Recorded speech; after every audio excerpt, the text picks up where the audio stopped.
Izzy? Okay. Hi. How are you? Ladies first. We should start with Izzy then. Hold on for the mic. Hold on. Yeah, sorry. Hi, Izzy. Thank you so much. How are you, first off? I'm great.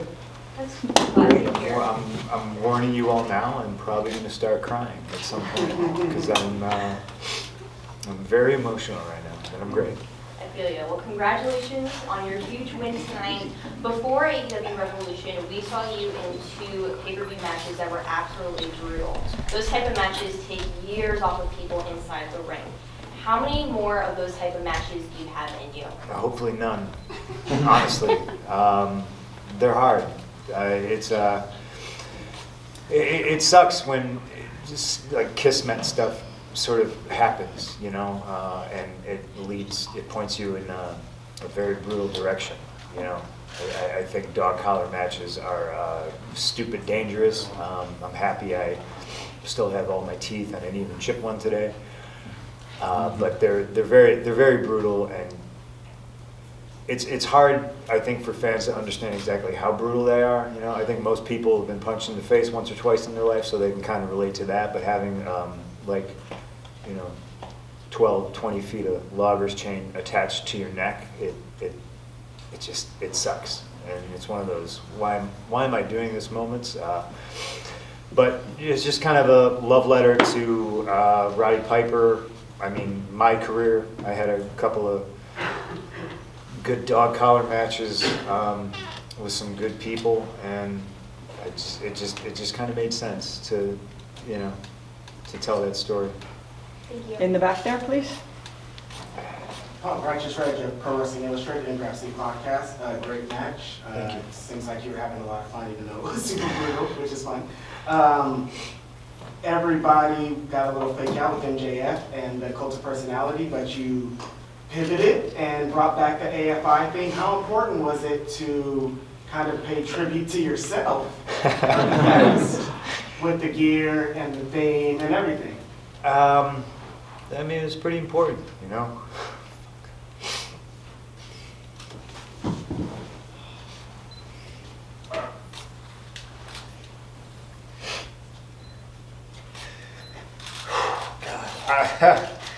I loved ROH so much, you know, and I can't explain how happy I am that like my footage,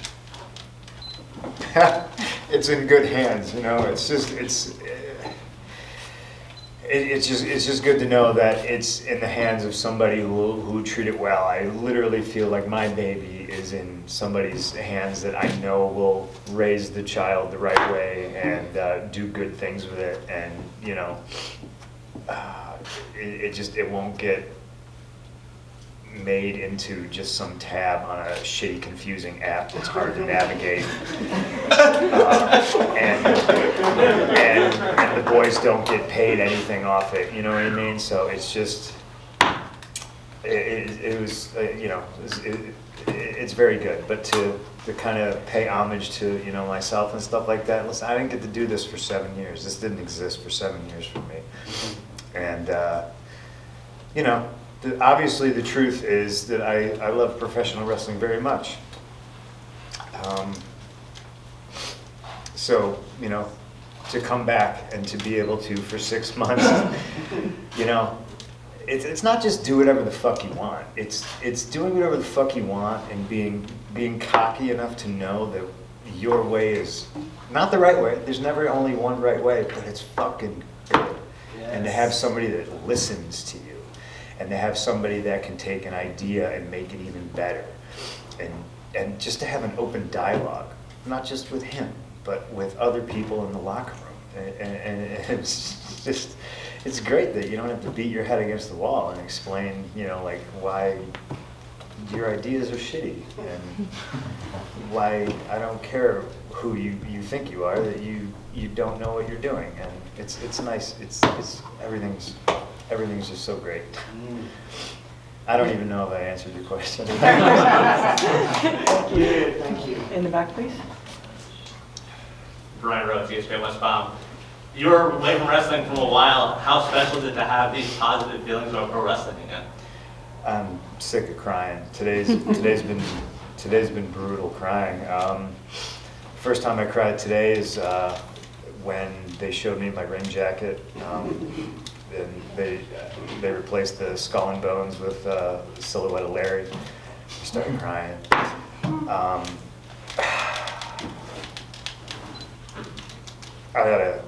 After my match, somebody came up to me. I don't need to say who, and they were just like, "You're gonna hate me for saying this, but I do this because of you." You know, I saw Straight Edge Society, and I was blown away. And I went to WrestleMania to watch you and Rey Mysterio, and I got into wrestling because of you. And I didn't know that this particular individual got into wrestling or anything because of me. So it's just, man, I'll put it to you like this.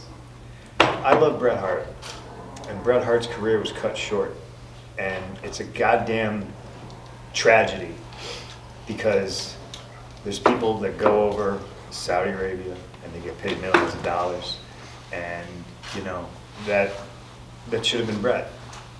You know, and I just feel super fortunate and grateful and appreciative that I got a second chance. You know, I'd give it up in a heartbeat to give it to Bret, but I'm going to enjoy it. And I just love that motherfucker so much. You know, like he's the greatest, and he was right. He was fucking Bret Hart is always right. Nick? Punk, thank you. Punk, Nick Hausman with Wrestling Inc. You participated in a very emotional Esquire piece the past week or so, and I think it showed a lot of people a different side of you that I don't know that I ever expected you to do that and put that out there like that. How did you get sold on participating in that, and what does it mean to you to have the full story, at least from your perspective, the perspective of many others in your life? Oh man, I don't know. It's not the full story. All that stuff is really, really hard to talk about. I don't like talking about myself, like, you know, and especially about all that stuff. But again, I think it's pretty important to illustrate that I came out on the other side. You know what I mean? All that shit could have destroyed me, you know, being unjustly sued, and, you know, a lot of people could have stood up, said something, helped out, you know, but they didn't because, you know, they value their jobs or whatever. And, you know, a lot of them are now fired and work here now too, so that's always interesting. It's just important to show people that, you know, recognize when you got a second chance, jump on it, and be grateful and appreciative, you know. I think so it's important to tell those painful stories. Thank you. Next question. Jose Montesino from Lucha Libre Online. First of all, I want to thank you. I have this tattoo here. I tattooed this when I have 14, 15 years old. I'm going to explain you why. I'm just going to keep crying, it's cool. I was in high school and I was having a lot of issues with people. I was realizing that... I have a lot of issues with people too. I realized that society was having a lot of issues, and watching you raise your voice helped me to be the guy that I am today. With that being said, who do you see in the back and you say, hey, this guy reminds me of me when I was beginning? I mean, I just look at like every single young kid. I think there's a lot of young kids back here. They're barely 25. You know, some are teenagers, and I think it's important to treat them the way I wanted to be treated by people that were in, you know, management roles and abused them. You know, I think it's important to listen to every voice back there, and again, my way's not the right way, but you know, we can always talk about stuff and figure out what the best idea is, and I try to just kind of lead by example. I don't, you know, I never pretended to be a leader or anything like that. I just try to treat people the way I wanted to be treated, and hope that they can, you know, maybe learn from watching or asking questions or stuff like that. There's a lot of people. I'd waste all your time because I would just literally name everybody in the locker room. You know, I do think, just from a youth movement standpoint, AEW's in really, really good hands. Niger, front row.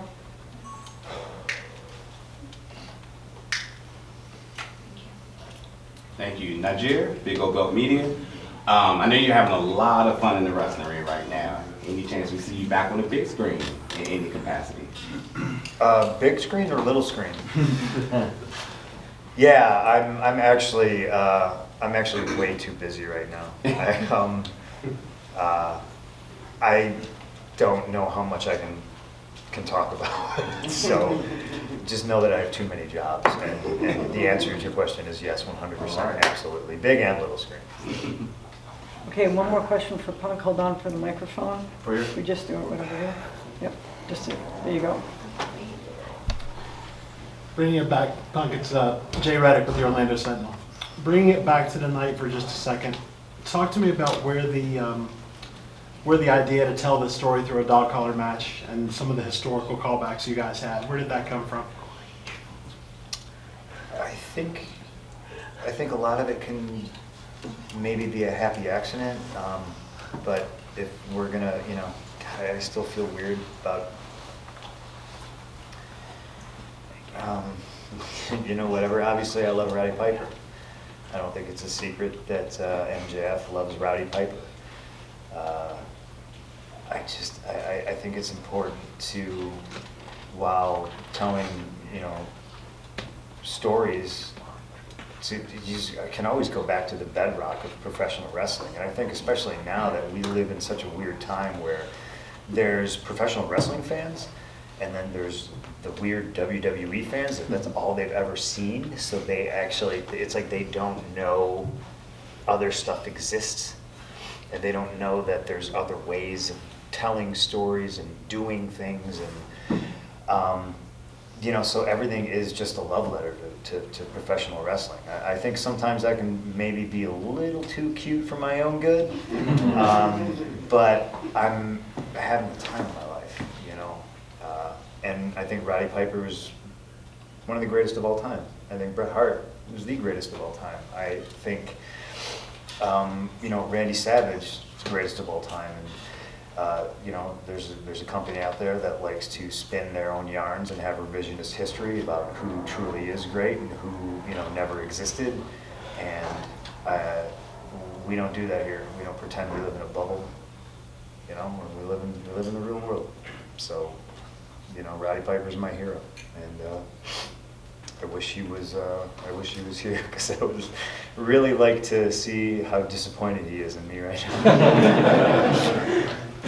Thank you very much. Oh, is that it? I'm done? You can do more. You can do more. You can do more. Because I'm going to ask Sean why I haven't blocked on Twitter. Because You know why? I must have said something I really tweeted stupid. you about Joe Kenda. You talked about You must have Discovery said Channel. something I stupid. swear I didn't. There's no way I'd block you, because did you insult Joe Kenda? No, Joe Kenda's the legend. Are we? Am I wrong? I'm not blocking you. Just go ahead. Okay. Hold on for the mic. Hold on, guys. Sean. Thank you. Go ahead, John. Whatever you go to put out as long as you want. So Look at this guy. What a we see boss. you We're off the clock, Wow, guys. We're boss. off the clock. We see you emotional now. How were you when you? I mean, what was your reaction when you found out Tony was buying ROH? Because that had to be a pretty special moment. Like I said, I was relieved. You know, because obviously, let's talk facts. It was either Tony was going to buy it or Vince was going to buy it, and I don't want Vince to own any of my footage. He owns enough of it. You know, he owns enough of it that I don't get paid off of. People need to understand that when I left, I was asking questions about the network, which had not been launched yet. I was saying, how am I going to get paid off this? We don't even understand what the pay scale is. I don't know if I get paid off a gate for a pay-per-view, off a buy rate for a pay-per-view. You guys already just throw darts at an imaginary board, and you pay me whatever you want. I still get royalties. That's the only hard copy thing I see is DVD sales. So once all the DVDs go away and you're just putting stuff up on the network, I'm not getting paid. Or am I? Tell me, let's talk about it. Oh, my guy, you're good. Oh, yeah, don't worry about it, don't worry about it. They couldn't tell me. And now I've watched my royalty checks, which I still get, dwindle to nothing because they just put everything on the network. And the boys don't get paid. That's not just me, that's everybody. That's criminal. You can hand the mic to John. Hey, John Alba Podcast. I think a lot of us would agree that pro wrestling is kind of at its best when you emote something and the fans feel with the match that they're watching, and your feud with MJF was full of different individual moments like that. When you look back on this, how proud of the story that you told are you, and what was your experience like working with Max? I'm super proud of it. I do not say this lightly. I could be done again, you know? If I wasn't having so much goddamn fun. I feel this was taken away from me. I feel I got a second chance and I came back, and, you know,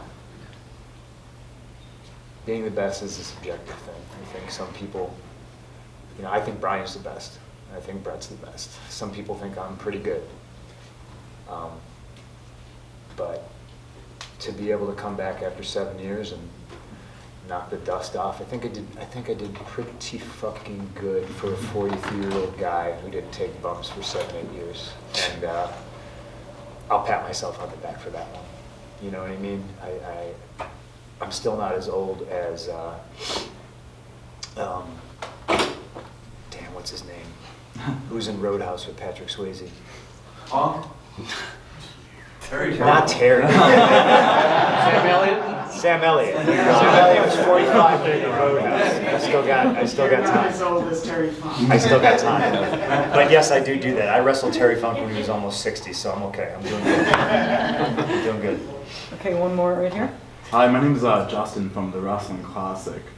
First things first, I want to say I started that page a month after you left, but it was because of you I got back into wrestling, so thank you. I'm sorry. Also, I apologize that's the page MJF said got him to want to drive home and wrestle because... Right on, it's fine. That was my bad. Max, you know, yeah. He owes me a lot. But that being said, secondly too, I want to say as a Canadian, I'm very happy how much you love Bret Hart. That's really cool. But lastly, at the end of the match, you kind of made a signal that you want to go for the championship. Is that something we'll be looking forward to soon? I mean, I think so. I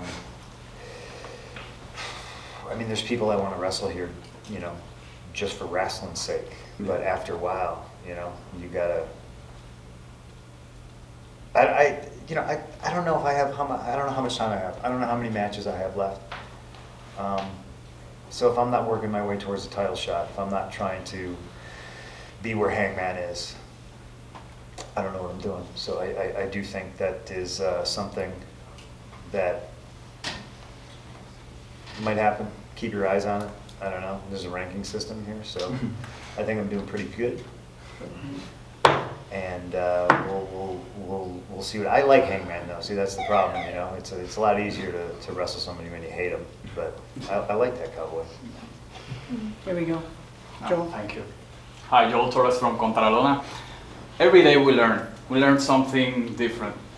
Did you learn something working with Maxwell, and what's that thing that you learned that you can share with us?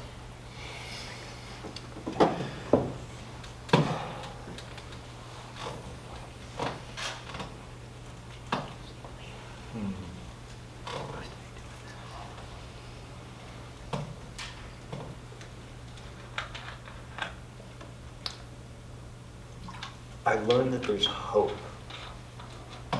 because there's kids just like me who love the business for all the right reasons, and just kind of love the classics, you know? It's like kids still start garage bands and play Ramones covers, you know what I mean? And, you know, fuck him, but Max is one of those kids. You know, he it's weird, right? Because he's a kid who grew up and he was a WWF fan, but he's kind of a savant. because he went back and like he watches like some of the most obscure stuff, and he loves all kinds of wrestling except for maybe New Japan. I think he hates New Japan. But just knowing that there's kids like that put in the work, that study the history, and they get it, and they're respectful, and just there's hope. Thank you. Last question with AJ. Once again, great match tonight. And how was your time training with Harley Race? Research done. There's hope for the generation. I thankfully I never actually trained with Harley. He would just book me on his shows, and he would throw up in my car, and I would ride on his boat, and the most horrible thing would happen is he would just drive the boat, and every time he said beer, I had to hand him a beer, and I was always like, maybe you shouldn't be driving the boat or anything. But just being in his house, it's weird, right? Do you ever get hit with a stun gun? No? I don't recommend it. Shut your whole body off. I thought I pissed myself, but he hit me in the butt with it, and it's not fun. But that's kind of cool, right? Because Harley Race liked me enough to zap me with a stun gun. I think that's pretty neat.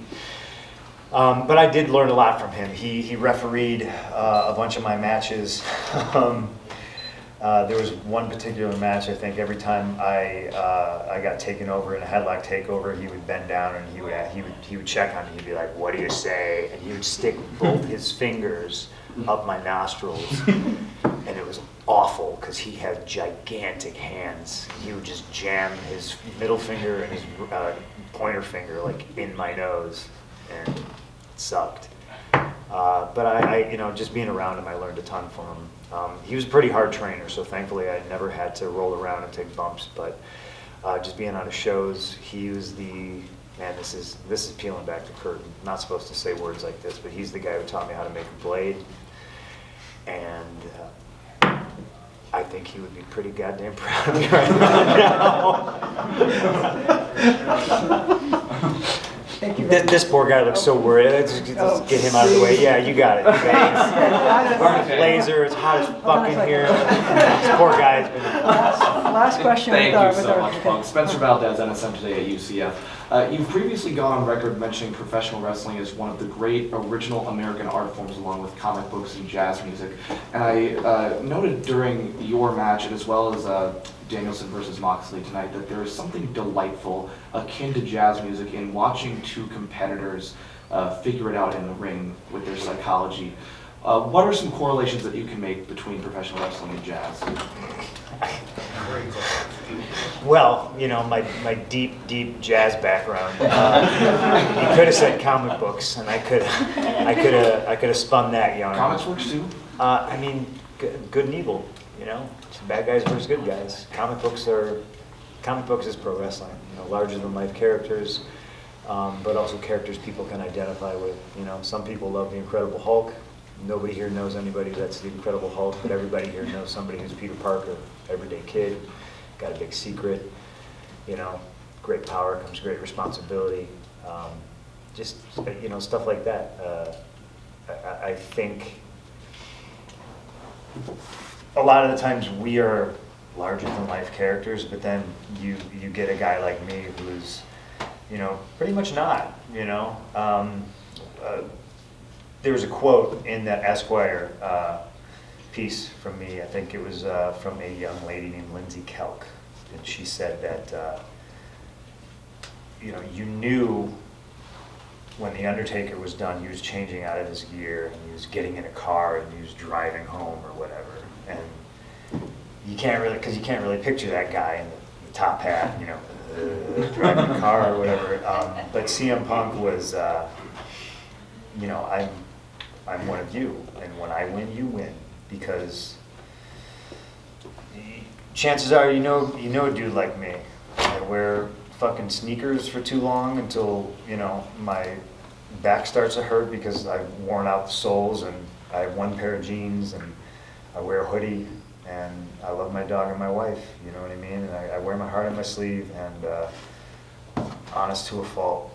And so I think a lot of times kids can watch that and see that, and it's just like sometimes picking up a comic book and reading a comic book and seeing a kid like Peter Parker, who's just like, he goes to high school, he lives with his Aunt May, you know, just stuff that can humanize people.